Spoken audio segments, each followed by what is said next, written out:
Hola alumnas y alumnos, ¿cómo están?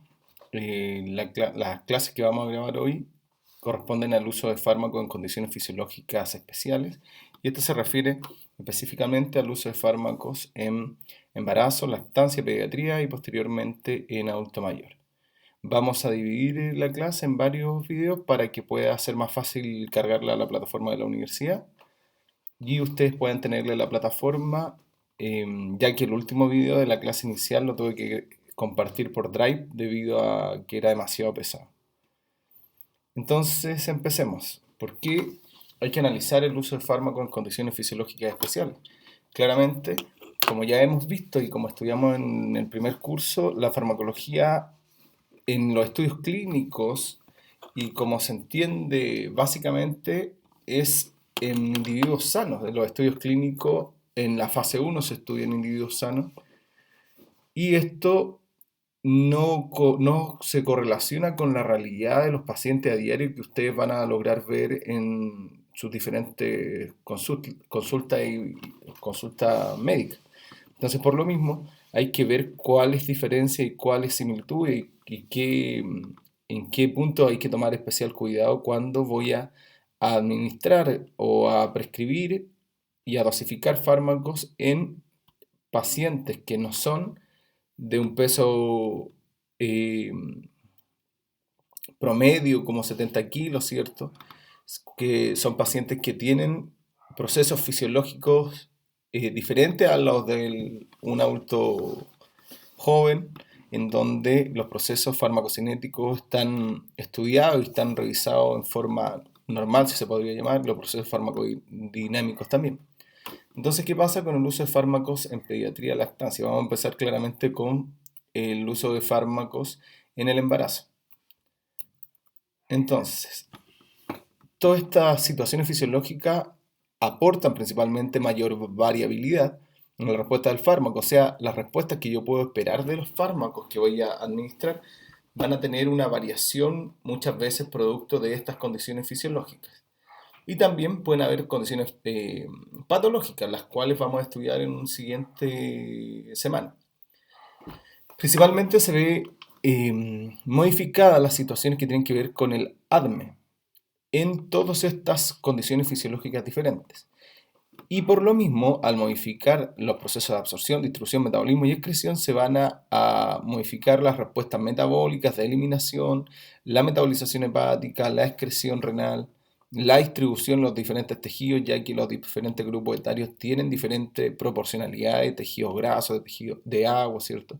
Tejido muscular, de tejido graso, lo que tiene relación con una respuesta final al fármaco, ya que aquellos pacientes que tienen más proporción de agua o más proporción de tejidos grasos van a tener una distribución de los fármacos en forma diferente. Eso mismo me lleva a definir que debo ajustar dosis en cada uno de estos pacientes para evitar los efectos tóxicos que se puedan producir por acumulación, por un lado, y tener un éxito terapéutico en los cuales no alcance las concentraciones plasmáticas que yo busco para tener una respuesta terapéutica, debido a que estas concentraciones plasmáticas no se alcanzan debido a procesos de eliminación más rápidos o procesos de absorción que no se vean llevado a cabo en forma completa. Vamos a revisar cada uno de estos detalles. Específicamente el embarazo, tenemos dos aspectos principales que hay que enfocarse. El primero, los efectos sobre el feto que pueden producir los fármacos que se administran a la madre, y la influencia propia del embarazo sobre la respuesta de la madre, la respuesta de la madre a los fármacos.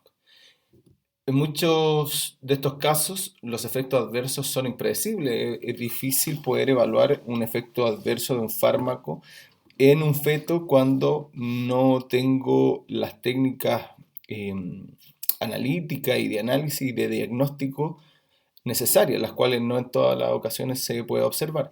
Y además, cuando uno realiza estudios clínicos previos a la fase uno, fase 2, fase 3, se realizan en animales y se observa la respuesta de los fármacos en animales menores, ratones, conejos, cobayos, ¿cierto? Y otros animales, los cuales no tienen relación directa con la respuesta que voy a esperar en una mujer embarazada. Por lo mismo, no puede existir o no se dan correlaciones directas, tampoco de los efectos adversos. Y los principales efectos que puedo esperar que pueden ser de tipo nocivo sobre la madre al administrar un fármaco específico o sobre el feto son los que podemos ver acá. Efectos teratogénicos, efectos sobre el desarrollo del feto y efectos secundarios sobre el feto y el neonato. Entonces, lo primero que yo puedo pensar cuando estoy en la atención de una mujer embarazada es que debo ajustar o debo revisar la farmacología que toma esta mujer embarazada. Pero a su vez, perdón, las mujeres embarazadas, una vez que se enteran que están en este proceso natural de la vida, tienen la noción de que los fármacos pueden tener un efecto nocivo sobre el feto. Entonces, al tener esta noción, vemos que una mujer antes de su proceso de embarazo toma una cantidad determinada de fármacos y después de eso empieza a cuestionarse el uso de esos fármacos sin que tenga una evaluación o un seguimiento médico. Y ese cuestionamiento puede generar, por un lado, severas dificultades en el manejo de la patología que estaba manejando con los medicamentos que estaba tomando. Y en algunos casos, si toma la decisión esta madre de no seguir tomando los medicamentos por proteger a su hijo o a su hija, puede conllevar a problemas mayores de salud versus los problemas que pudo haber generado o que podría haber generado un fármaco a través de efectos adversos. Y siempre doy el ejemplo de la mujer epiléptica que está tomando antiepilépticos, los cuales tienen un porcentaje de 1 o 2% de efectos adversos hepatológicos en esta mujer. Cuando se entera que está embarazada, también puede leer o informarse que estos mismos antiepilépticos generan un porcentaje o una cantidad de efectos adversos teratogénicos o mutagénicos o de malformaciones en el feto. Ese porcentaje puede llegar a un 3% dependiendo del tipo de antiepiléptico, pero si analizamos una crisis epiléptica versus los efectos adversos que pueda presentar los antiepilépticos, como efectos hepatotóxicos o efectos sobre malformaciones sobre el feto, son mucho menor en probabilidad que las crisis epilépticas que pueda presentar la mujer embarazada por no tomarse el antiepiléptico, lo que va a llevar finalmente a una mujer que está en un proceso de embarazo, que deja de tomar su antiepiléptico y que cursa con una crisis epiléptica, la cual puede llevar a complicaciones mucho mayores en el proceso del embarazo, al feto y a la madre en sí específicamente. Entonces, es por esto que cuando la mujer se entera que está en un proceso de embarazo, debe acudir a un médico, un profesional, para que la oriente debido a que hay ciertos medicamentos que efectivamente deben sacarse, deben retirarse de la administración, pero hay otros medicamentos que el beneficio es mayor que el riesgo. Entonces, estos mismos medicamentos en donde el beneficio es mucho mayor que el riesgo, deben quedar en la administración de la madre y no retirarlos porque hay una evaluación de riesgo-beneficio. Y esa evaluación claramente la hace un profesional. ¿Por qué se producen estas diferencias? Básicamente porque y en todos los procesos fisiológicos y patológicos se ve profundamente afectado el proceso farmacocinético del ADME, donde la absorción es diferente. En el caso de una mujer en el primer trimestre de embarazo aumenta las náuseas y los vómitos, lo que va a afectar la absorción de un fármaco, la distribución también porque hay una distribución diferente de las grasas y líquidos corporales, la metabolización a nivel hepático que se puede ver afectado por ejemplo con la hormona progesterona, en donde genera un aceleramiento de los procesos metabólicos a nivel hepático, producto propiamente tal de la hormona progesterona, que es la principal hormona durante el proceso de embarazo. Y también sobre el proceso de excreción, donde tenemos una mujer que en el último trimestre de embarazo aumenta la diuresis y aumenta también la presión sobre los órganos excretores, producto del aumento del volumen del feto, lo que va también a llevar a un mayor grado de eliminación y claramente problemas en las concentraciones plasmáticas del fármaco. Entonces acá vemos uno de los ejemplos, aumenta el volumen sanguíneo, por lo mismo aumenta el volumen de distribución de un fármaco, lo que va a llevar a una baja en la concentración plasmática del fármaco. Por otro lado, disminuimos la cantidad de proteínas plasmáticas, que son proteínas de transporte del fármaco. Por lo mismo, al disminuir la cantidad de proteínas plasmáticas, la cantidad de fármaco que va a estar unido a estas proteínas va a ser mucho menor. Por lo mismo, la concentración plasmática del fármaco que va a circular libre en el organismo va a ser mayor, lo que va a elevar las concentraciones plasmáticas, lo que va a generar efectos más intensos, efectos, efectos terapéuticos más intensos, pero también efectos adversos más intensos, por una disminución de la cantidad de proteínas plasmáticas, por un aumento de volumen de distribución básicamente. También tenemos un aumento del flujo sanguíneo renal, por un aumento del clearance renal, entonces vamos a eliminar más rápido fármacos, vamos a tener concentraciones plasmáticas menores y tiempos de vida media menores también en la mujer embarazada. Y el nivel de progesterona también aumenta, lo que como ya dije aumenta el metabolismo hepático, la vasodilatación, disminuye la motilidad gastrointestinal y aumenta el vaciamiento gástrico, lo que estos dos puntos finales, disminución de la motilidad gastrointestinal y una disminución del vaciamiento gástrico, propicia un tiempo de absorción mayor del fármaco, lo que va a generar también una mayor concentración plasmática. Entonces tenemos que evaluar cada uno de estos procesos y dependiendo del trimestre que se encuentre la mujer del embarazo, para tomar decisiones en relación al ajuste de dosis y a las cantidades que yo voy a administrar de un determinado fármaco en una mujer embarazada. Conociendo esto y conociendo esta realidad, tenemos modificaciones en el volumen de distribución que son diferentes a una mujer que no está en embarazo, aumento del fármaco libre que no lo puedo determinar, cambio de la eliminación también, lo que va a llevar a una realidad incierta de la dosis que debo administrar. Sabiendo esto, voy a llegar a la conclusión que la cantidad de fármacos que voy a administrar en una mujer embarazada son mucho más limitados porque hay una incertidumbre importante en la dosis que debo administrar. Si vemos acá un aumento de dosis y los efectos observados en la paciente, tenemos con unas dosis que son terapéuticas sin efectos notorios, pero sí con efectos terapéuticos. Después, si aumentamos la dosis, podemos tener alteraciones en la funcionalidad y en la conducta. Después vienen los famosos y los llamados efectos de tipo teratogénicos o la teratogénesis, que la vamos a ver más adelante. Posteriormente puede, si seguimos aumentando la dosis, una muerte fetal y una muerte de la mamá por intoxicación. Tenemos que ir evaluando cada uno de estos puntos y por eso la dosis que voy a administrar es incierta como lo vemos acá. Lo otro importante son las características de desarrollo de este individuo que está por nacer y que se ha fecundado. Entonces tenemos un proceso de una preimplantación, una embriogénesis y un desarrollo fetal. La preimplantación tenemos una semana, posfecundación hay máxima embriotoxicidad, está la posibilidad de muerte embrionaria del feto, pero no malformaciones. ¿Por qué? Porque en este punto se da la ley del todo o nada. O sea, podemos, primero, en un escenario en que la mujer no está enterada de que está embarazada aún, podemos tomarlo, o sea, la mujer puede seguir tomando sus mismos fármacos, pero probablemente no le produzca absolutamente nada al feto, o por otro lado, pueda acabar inmediatamente con el desarrollo de ese feto y generar un parto, un aborto espontáneo, sin en algunos casos darse cuenta que esa mujer estuvo embarazada. Después tenemos la embriogénesis, la implantación hasta las 8 semanas, hay máxima vulnerabilidad del embrión a malformaciones congénitas importantes, que hay un desarrollo importante y un riesgo mucho más importante también. Y el desarrollo fetal a partir de la novena semana, tenemos diferenciación completa orgánica y también puede los medicamentos que tienen efectos nocivos alterar la diferenciación de genitales externos, por ejemplo, la diferenciación de la histogénesis del sistema nervioso y otras malformaciones que podemos ver en esta diapositiva.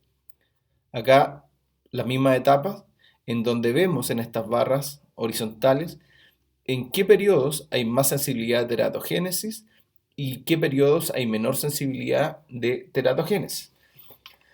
Si vemos acá, esto está dividido en semanas, acá arriba, la primera fase, donde vimos la ley del todo nada, ¿cierto?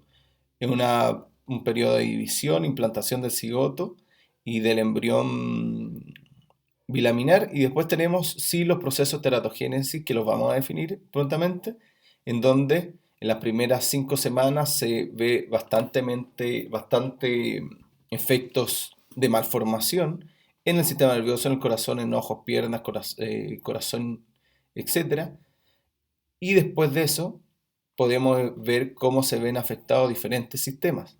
El sistema nervioso, con menor exposición, el corazón, los brazos, los ojos, las piernas, dependiendo del tipo de semana, ¿cierto? Hasta la octava, séptima semana es muy relevante. Después tenemos malformación en dientes, genitales externos, oídos, etc. Entonces la exposición de los fármacos en estos periodos de semana son bien críticos y por lo mismo hay que tomar decisiones muy acertadas en qué fármacos voy a usar y cuáles no. Lo mismo que vimos anteriormente, las etapas gestacionales, pero ahora dividido con un concepto de efecto nocivo. La primera semana, las 2 primeras semanas, efecto del todo nada, como dijimos, o el fármaco o no le hace absolutamente nada al embrión y la mujer se entera que está embarazada, o el fármaco genera un aborto espontáneo sin, en algunos casos, saber que estuvo embarazada, o sabiéndolo pero sin un desarrollo más completo del embrión. Después tenemos las embriopatías, malformaciones graves y abortos también entre la semana 3 y la 8. Después, en el periodo fetal, los medicamentos ejercen efectos sobre el feto en forma farmacológica habitual, con algunas excepciones, y estos efectos farmacológicos sobre el feto lamentablemente no los puedo evaluar con facilidad. Y después tenemos un periodo preparto, y este periodo preparto tenemos fármacos que lo van a ver, que lo van a afectar, por ejemplo los AINES, que pueden afectar la respuesta de la placenta y pueden complicar el proceso del parto en sí, porque los medicamentos como los AINES tienen efectos nocivos en el tercer trimestre. Y también es bueno decir que en algunos fármacos ellos tienen efectos adversos en diferentes periodos del proceso del embarazo. Por ejemplo, hay algunos fármacos que se contraindican en el tercer periodo y otros que se contraindican en el primer periodo o en el primer trimestre del embarazo o en el tercer trimestre del embarazo, según sea el caso. Entonces definamos qué es teratogénesis. Del griego teratos, monstruos, y logos, estudio. Entonces es el estudio de las malformaciones que se producen en los seres que se están desarrollando. Y la definición es la rama de la ciencia biológica que estudia la anomalía y monstruosidad de los organismos animales y vegetales, no solamente de los humanos. Y el efecto teratogénico es el efecto adverso, ya sea morfológico, bioquímico y la conducta causado durante la vida fetal, y pueden ser malformaciones congénitas, y estas malformaciones son detectadas al momento de nacer. Hoy en día hay algunos estudios que sí, o pruebas diagnósticas que pueden diagnosticar malformaciones antes, pero muchas de ellas al momento de nacer o al desarrollo del individuo se pueden observar. Por ejemplo, alteraciones en los procesos bioquímicos o alteraciones que tengan que ver con la mala absorción de algún compuesto o la intolerancia o también el déficit de alguna enzima específica o algún neurotransmisor o el déficit de algún citocromo, por ejemplo. ¿Qué efectos podemos observar? La infertilidad del feto, la muerte, por ejemplo, con tabaco,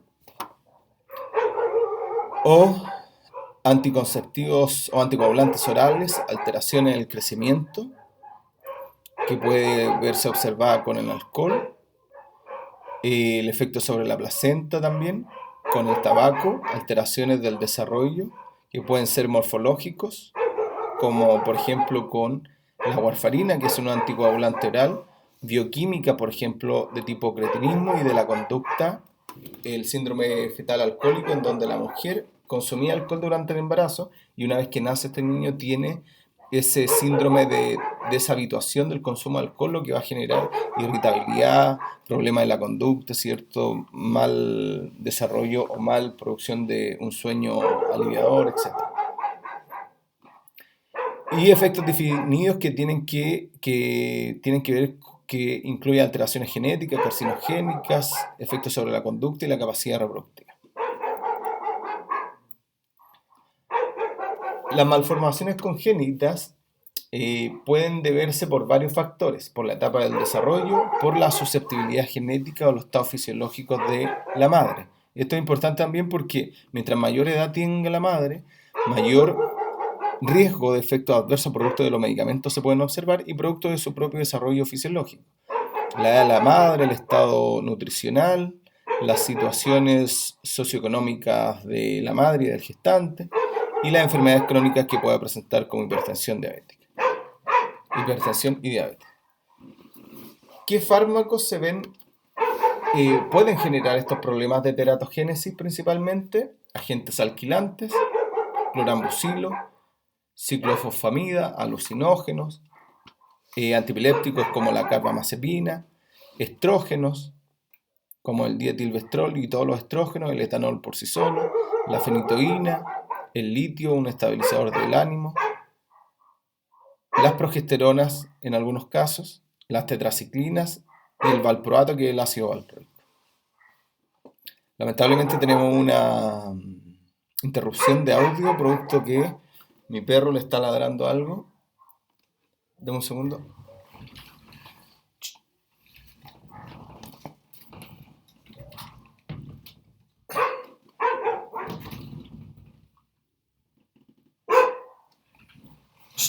Silencio. Disculpen, pero es parte de la realidad de hacer clases por estas vías tecnológicas y también en el tiempo que tengo disponible, porque ustedes ya saben, yo no estoy en cuarentena y no tengo tampoco el teletrabajo, solamente en las clases estoy con teletrabajo, pero el resto trabajando de lunes a domingo casi toda esta última semana. Entonces las malformaciones congénitas pueden llevar en porcentaje al 2 al 4% de los recién nacidos vivos. Principalmente el 25% son genéticas, 3% son cromosomales, 3% también son alteraciones ambientales y el 1 al 2% son factores maternos y el resto es una causa desconocida. Dentro de estos factores también tenemos el caso de los fármacos en este 3%.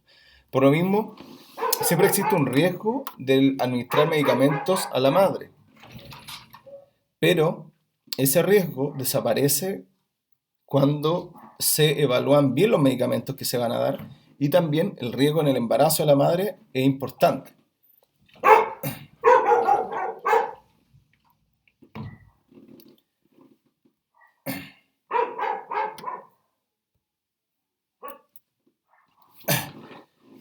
Esta parte es bastante importante porque vamos a ver cuáles son los fármacos que generan mayor riesgo.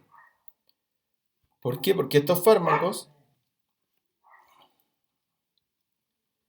se clasifican según la Organización Mundial de la Salud y todas las categorías y todas aquellas instituciones mundiales que ven la seguridad de fármaco en el embarazo, debido a que hay una categorización que es la que ustedes pueden ver acá. Esta categorización evalúa en clase A, B, C, D, E y X, en estas 5 clases, el riesgo que tiene, que existe al consumir este tipo de fármacos, debido a que no todos los fármacos tienen riesgo, si no tendríamos dificultades para tratar a cualquier mujer embarazada. ¿Por qué pasa eso? Porque efectivamente hay fármacos que yo tengo que dar a la madre y tengo que tratarla y tienen un grado de riesgo bajísimo. Porque no está comprobado en el uso, en la historia, que puedan tener efectos adversos. Hay otros que sí pueden tenerlo y vamos a analizarlo. Por ejemplo, la clase A son los fármacos más seguros y los que más se ocupan en el desarrollo del embarazo en una mujer. Son los cuales no han demostrado efectos nocivos y se pueden usar cada vez que son necesarios. Por ejemplo, el ácido fólico, las vitaminas B2 y la vitamina D. Acá también podemos ver aquellos fármacos que se pueden usar durante todo el embarazo. Después tenemos aquellos de la clase B que no demuestran efectos o riesgos letales sin control en la mujer embarazada y se utilizan cada vez también que es necesario. Por ejemplo, los antibióticos beta-lactámicos es un grupo de esos fármacos en donde la gran cantidad de las infecciones que tenemos en mujeres embarazadas se deben tratar con estos antibióticos beta-lactámicos, el paracetamol, que se ocupa en amplia medida, y también el uso de morfina, pero cerca del tercer trimestre es peligroso el uso de morfina porque puede generar en el feto un síndrome de privación a opioides. Y es lo que pasa no con morfina específicamente, pero sí con la heroína en Estados Unidos, en donde existen estos niños nacidos que deben ser tratados con opioides de baja potencia, menor a la heroína, debido a que las mujeres madres de estos niños eran mujeres consumidoras de heroína en el momento de su fecundación y su embarazo. Después tenemos los grupos C, los que han indicado que en animales se han demostrado teratogénesis, y acá tenemos los antifúngicos, las quinolonas como el ciprofloxacino, el levofloxacino y el captopril, que es un IECA. Todos los IECA están contraindicados en el embarazo, todos los ARA2, los IECA, enalapril, captopril, lisinopril, y todos los ARA2, que serían los sartán, valsartán, están contraindicados en el embarazo, para que ustedes lo anoten. Existe también la clase D, donde existe evidencia fetal, pero los beneficios de su uso deben ser evaluados debido a que el riesgo-beneficio, en este caso la clase D, es mayor el beneficio que pueda generar. Por ejemplo, de los antipilépticos, los anticonvulsivantes, el beneficio de su uso en una mujer embarazada es mayor al riesgo. Existe un riesgo, como ya lo vimos, de malformaciones, pero también existe el riesgo de, al no tomar el medicamento, tener crisis epiléptica o tener estatus epiléptico, los que claramente pueden llevar a un aborto espontáneo.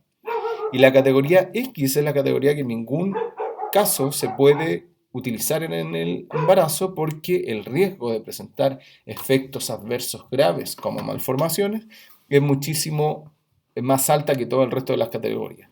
Y esta es la clase X, en donde usted claramente no puede ocupar ningún tipo de estos fármacos. Acá podemos nombrar antivirales como el ganciclovir, tetraciclinas, que es un antibiótico que es capaz de quelar calcio, y al quelar calcio se puede unir a los huesos, generar malformaciones óseas también, dentarias también. Y también acá tenemos, se me olvidó mencionar, en la clase D tenemos los antineoplásicos. ¿Por qué los antineoplásicos? Porque debemos evaluar, en el caso de una mujer embarazada con un tipo de cáncer, la utilización o no de medicamentos que puedan generar malformaciones. También al alcohol en el embarazo no se recomienda por ninguna forma, de ninguna forma, y el consumo de cigarrillos tampoco. Acá tenemos en estas 4 diapositivas, en estas 4 imágenes de estudios donde se evalúa el riesgo de embarazo, el riesgo de medicamentos dependiendo de la clase en el embarazo, un estudio cubano, categorías de riesgo y el porcentaje de veces que se administró a un grupo de pacientes de un hospital cubano.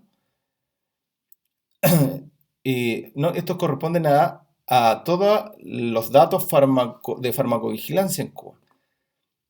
Un porcentaje mucho mayor se ocupó de fármacos de la clase B, claramente, paracetamol, ácido sulfato ferroso también, que se ocupa en casos de anemia, que el sulfato ferroso puede producir estreñimiento, pero sigue siendo un fármaco que debe ser utilizado. Después tenemos clase C, clase A, clase X, un porcentaje muy bajo, lo más probable que haya sido un error en la administración del fármaco o que existía un riesgo latente de vida de la madre.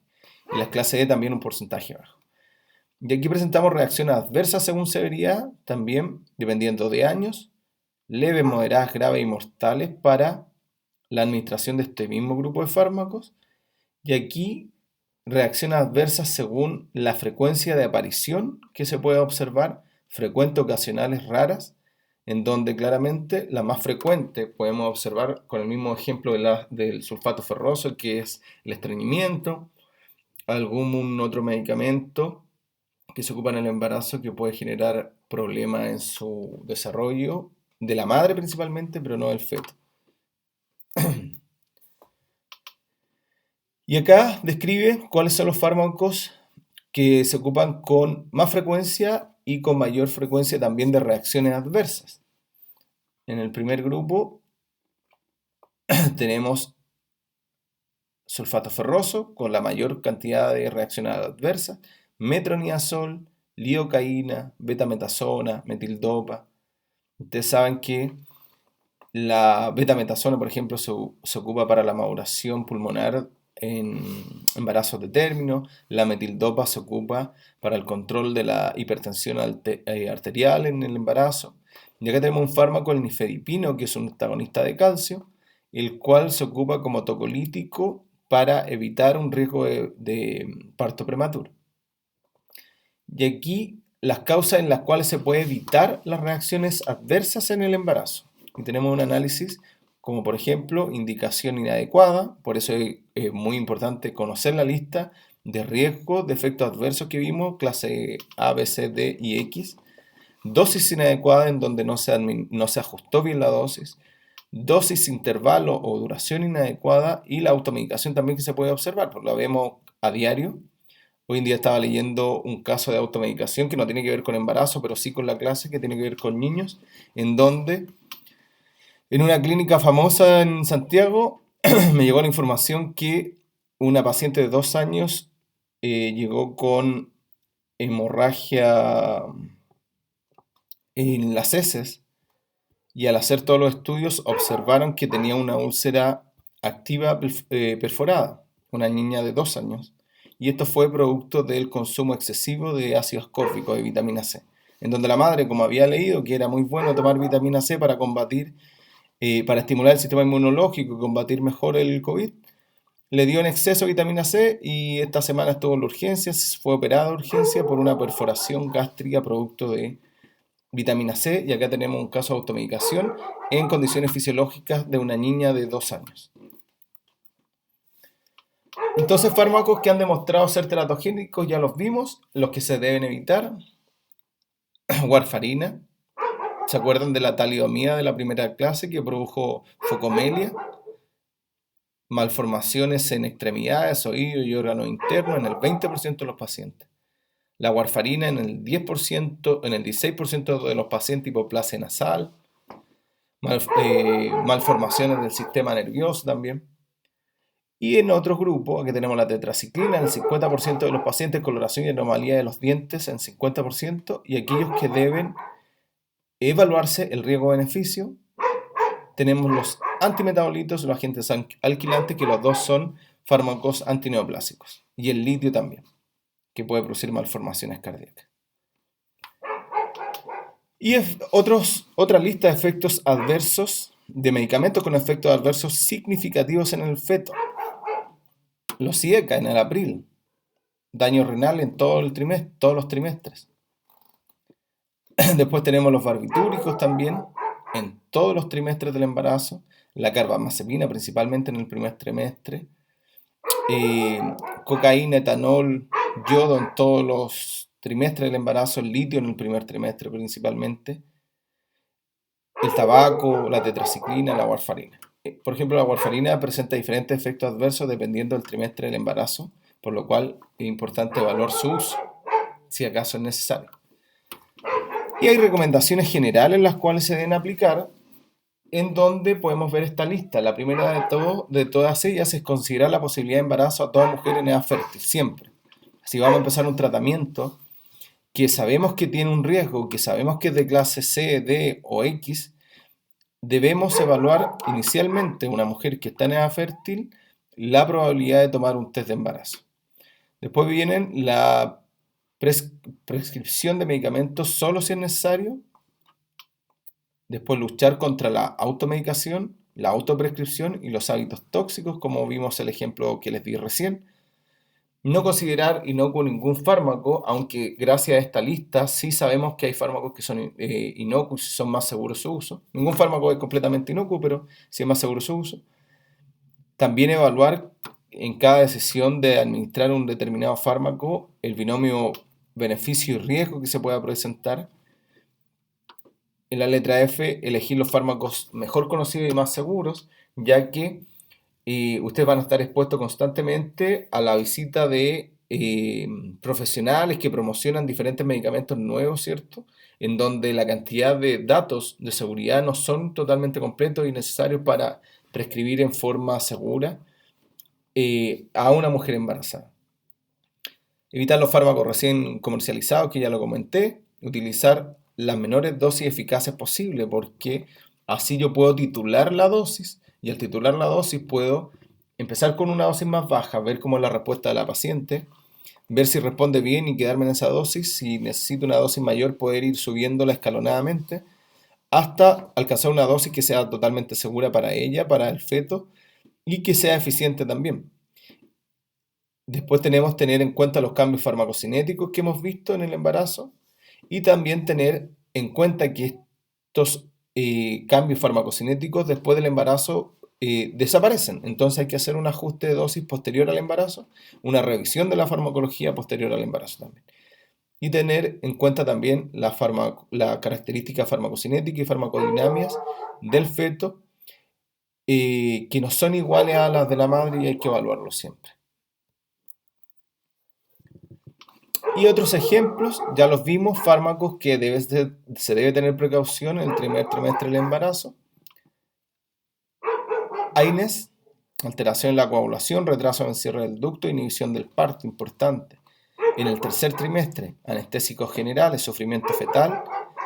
Hay hipotensión materna, anestésicos locales, bradicardia fetal, opioides, fenobarbital y benzodiazepina, depresión del sistema nervioso, sulfato de magnesio, que se ocupa en algunos casos por una crisis hipertensiva, debilidad muscular y somnolencia, y las tiazidas, que tienen que ver con los diuréticos, alteraciones electrolíticas. Y antibióticos también que están contraindicados, que los hemos visto, el metronidazol, el cloranfenicol, que lo vamos a ver, que produce en el embarazo problemas y también en niños lactantes, aminoglicósidos que pueden generar, como la gentamicina, streptomicina, pueden generar ototoxicidad, y las tetraciclinas que ya las nombramos.